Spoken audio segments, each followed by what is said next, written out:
Good morning बच्चों। आज हम कक्षा 10 काव्यखंड पाठ 6 नागार्जुन की 2 कविताओं को पढ़ेंगे। पहली कविता है यह दंतुरित मुस्कान और दूसरी कविता फसल। पहले हम कविता को पढ़ेंगे, फिर इनके प्रश्न उत्तर भी पढ़ेंगे। पहली कविता यह दंतुरित मुस्कान। पंक्ति देखिए। तुम्हारी यह दंतुरित मुस्कान मृतक में भी डाल देगी जान। धूली धूसर तुम्हारे ये गात, छोड़कर तालाब मेरी झोपड़ी में खिल रहे जलजात। परस पाकर तुम्हारा ही प्राण, पिघल कर जल बन गया होगा कठिन पाषाण। छू गया तुमसे कि झड़ने लग पड़े शेफालिका के फूल। बांस था कि बबूल, तुम मुझे पाए नहीं पहचान। देखते ही रहोगे अनिमिष। पहली पंक्ति का अर्थ देखिए। तुम्हारी यह दंतुरित मुस्कान मृतक में भी डाल देगी जान। कवि छोटे बच्चे को देखकर कहता है कि तुम्हारे जो नए नए उगाए दांतों से युक्त मुस्कान इतनी मनमोहक और जीवनदायिनी है कि यह किसी मृत शरीर में भी जान डाल देगी। अर्थात मृतक के समान भावहीन, उदास, निराश व्यक्ति भी तुम्हारी इस मुस्कान को देख ले तो वह भी प्रसन्नता और आनंद से खिल उठेगा। धूली धूसर तुम्हारे ये गात, छोड़कर तालाब मेरी झोपड़ी में खिल रहे जलजात। धूल मिट्टी से सने तुम्हारे ये अंग प्रत्यंग देखकर ऐसा लगता है कि मानो कमल के फूल अपना मूल स्थान जो तालाब होता है छोड़कर मेरी झोपड़ी में खिल रहे हैं। परस पाकर तुम्हारा ही प्राण, पिघलकर जल बन गया होगा कठिन पाषाण। छू गया तुमसे कि झड़ने लग पड़े शेफालिका के फूल। तुम्हारा स्पर्श पाकर तुम्हारा ही प्राण जो कठोर पत्थर के समान था, पिघलकर जल बन गया होगा। आशय यह है कि तुम इतने कोमल हो कि धूल धूसरी तुम्हारे गोद में लेने पर पाषाण हृदय व्यक्ति भी द्रवित होकर कोमल हृदय बन जाएगा। मैं खोखले बांस की तरह भावशून्य और बबूल के कांटे की तरह बुरे स्वभाव वाला अथवा दूसरों को पीड़ा पहुंचाने वाला हूँ, किंतु तुम्हारा स्पर्श करते ही मैं शेफालिका की लता की भांति फूल बरसाने वाला अर्थात कोमल एवं सुंदर भावों से युक्त हो गया और मेरे मुख से प्रसन्नता और आनंद के फूल झड़ने लगे। बांस था कि बबूल, तुम मुझे पाए नहीं पहचान। देखते ही रहोगे अनिमिष। कवि फिर बच्चे से प्रश्न करता है कि तुम मुझे पहचान नहीं पाए, इसलिए लगातार बिना पलक झपकाए मेरी ओर एकटक दृष्टि से देख रहे हो। यदि तुम मेरे बांस अथवा बबूल जैसे व्यक्तित्व को पहचान जाते हो तो यूँ मुझे एकटक दृष्टि से नहीं देखते। तुम्हारा यह भोलापन और संभाव ही तो व्यक्ति को पाषाण से पिघलाकर मोम बना सकता है। दूसरा पद पढ़ेंगे इसका। थक गए हो आँख लूँ मैं फिर, क्या हुआ यदि हो सके परिचित ना पहली बार। यदि तुम्हारी माँ ना माध्यम बनी होती आज, मैं ना देख सकता, मैं न जान पाता तुम्हारी यह दंतुरित मुस्कान। धन्य तुम माँ भी तुम्हारी धन्य, चिर प्रवासी मैं इतर मैं अन्य। इस अतिथि से प्रिय तुम्हारा क्या रहा संपर्क। उंगलियां माँ की कराती रही मधुपर्क, देखते तुम इधर कनखी मार और होती जबकि आंखें चार। तब तुम्हारी दंतुरित मुस्कान मुझे लगती बड़ी ही छवि मान। पंक्ति देखिए। थक गए हो आँख लूँ मैं फिर, क्या हुआ यदि हो सके परिचित ना पहली बार। यदि तुम्हारी माँ ना माध्यम बनी होती आज, मैं ना देख सकता, ना मैं जान पाता। इसका अर्थ है, कवि बच्चे से कहता है कि तुम लगातार मेरी ओर देखते हुए थक गए हो, लो मैं अपनी दृष्टि दूसरी ओर कर लेता हूँ। यदि मैं और तुम प्रथम बार में ही परिचित नहीं हो सके तो कोई बात नहीं। यदि तुम्हारी माँ ने तुम्हारा परिचय जो है पहले ना कराया होता, अर्थात तुम्हारी माँ तुम्हें जन्म देकर इस संसार में ना लाई होती, तो हमारा और तुम्हारा ये प्रथम परिचय ना होता। ना मैं तुमको देख पाता और ना जान पाता, ना ही तुम्हारी नए नए उगाए दांतों की मुस्कान मुझे दिखाई देती। धन्य तुम माँ भी तुम्हारी धन्य, चिर प्रवासी मैं इतर मैं अन्य। इस अतिथि से प्रिय तुम्हारा क्या रहा संपर्क। उंगलियां माँ की कराती रही मधुपर्क, देखते तुम इधर कनखी मार और होती जबकि आंखें चार। तब तुम्हारी दंतुरित मुस्कान मुझे लगती बड़ी ही छवि मान।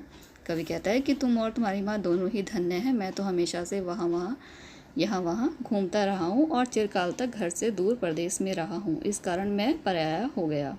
अर्थात तुम माँ बेटों से अलग रहकर कुछ अन्य ही व्यक्ति सा हो गया। मैं तो यहाँ अतिथि के समान यदा कदा अल्प समय के लिए आता हूँ, इसलिए इस अतिथि से तुम्हारा संपर्क कम रहा है। अपनी माँ की उंगलियों को अपने मुँह में डालकर चूसते समय तुम मधुपर्क यानी पंचामृत के स्वाद जैसा आनंद प्राप्त करते रहे हो। निसंदेह वे उंगलियां तुम्हें अत्यधिक प्रिय हैं, क्योंकि उनमें माँ का वात्सल्य छिपा है। आज तुम जब मुझे कनखियों से देखते हो और तुम्हारी आंखें चार होती हैं तब तुम्हारे नए नए उगाए दांतों की जो मुस्कान वाली छवि है मुझे बहुत अच्छी लगती है। अब हम नागार्जुन जी की दूसरी कविता पढ़ेंगे, फसल। पहले कविता पढ़ते हैं। एक के नहीं दो के नहीं ढेर सारी नदियों के पानी का जादू, एक के नहीं दो के नहीं लाख लाख कोटि कोटि हाथों के स्पर्श की गरिमा, एक की नहीं दो की नहीं हजार हजार खेतों की मिट्टी का गुणधर्म।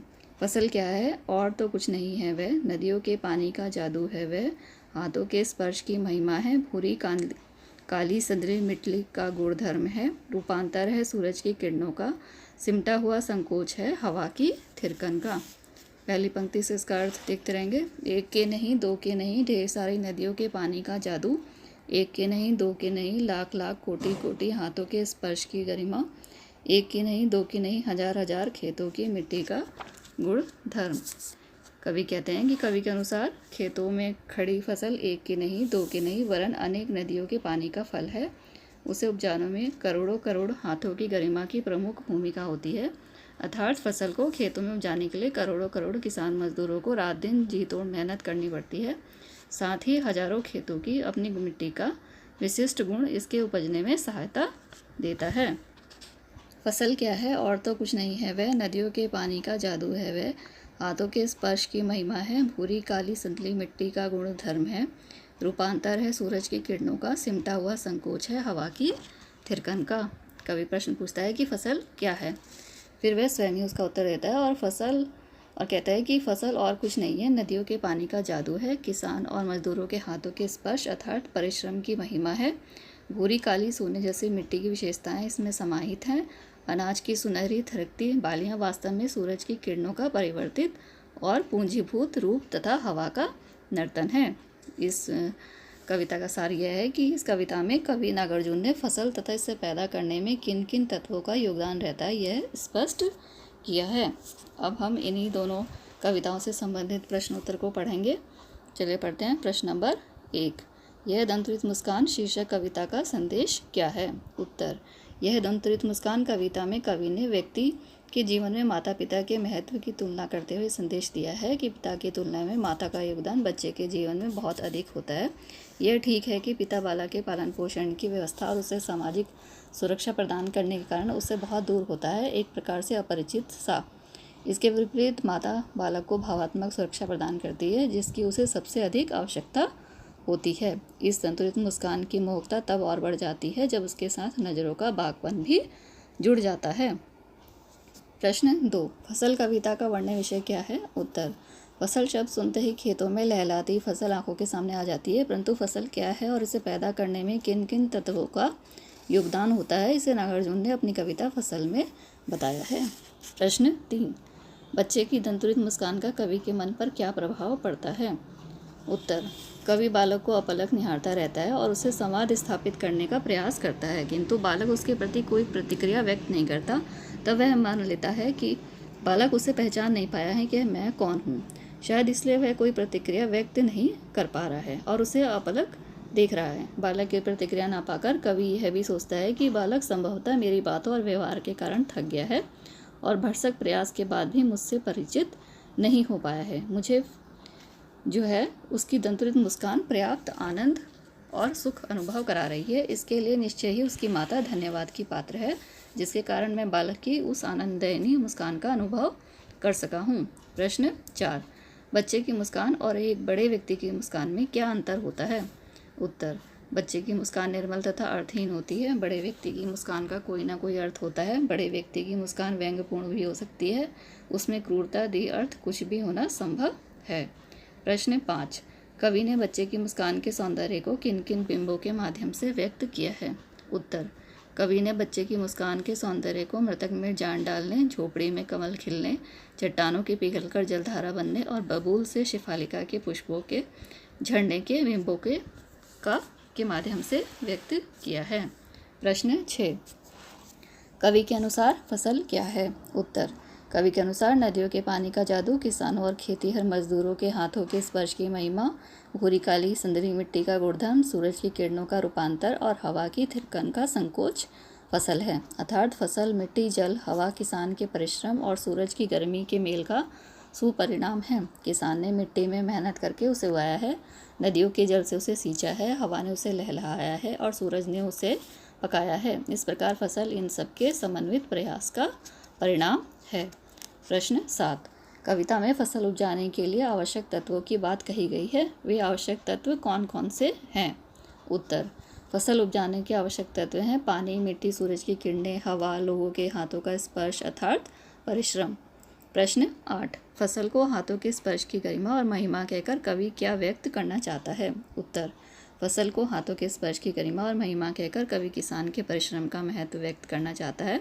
कवि बताना चाहता है कि वह किसान ही है जो अपने कठोर परिश्रम से फसलें उपजाकर सारी धरती का पेट भरता है। यद्यपि हवा, मिट्टी, पानी और सूरज का भी फसलों को उगाने में महत्वपूर्ण योगदान है, किंतु सबसे अधिक महत्व किसान का ही है। प्रश्न 9, नागार्जुन ने फसल को किस रूप में परिभाषित किया है? या फसल शीर्षक कविता में नागार्जुन ने फसल को किन विभिन्न रूपों में देखा है, अपने शब्दों में व्यक्त कीजिए। उत्तर, कवि नागार्जुन ने फसल को नदियों के पानी का जादू, हाथों के स्पर्श की महिमा, भूरी काली संधी मिट्टी का गुणधर्म, सूरज की किरणों का रूपांतर और हवा की थिरकन के संकोच के विभिन्न रूपों में देखा है। इन सब का समन्वित रूप ही फसल है।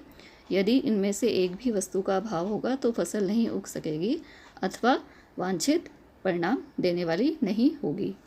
बच्चों, आप इस कविता को ध्यान से सुनेंगे और इन प्रश्न उत्तर को जो आप पूर्व में अपनी कॉपी में लिख चुके हैं उससे याद कर लेंगे।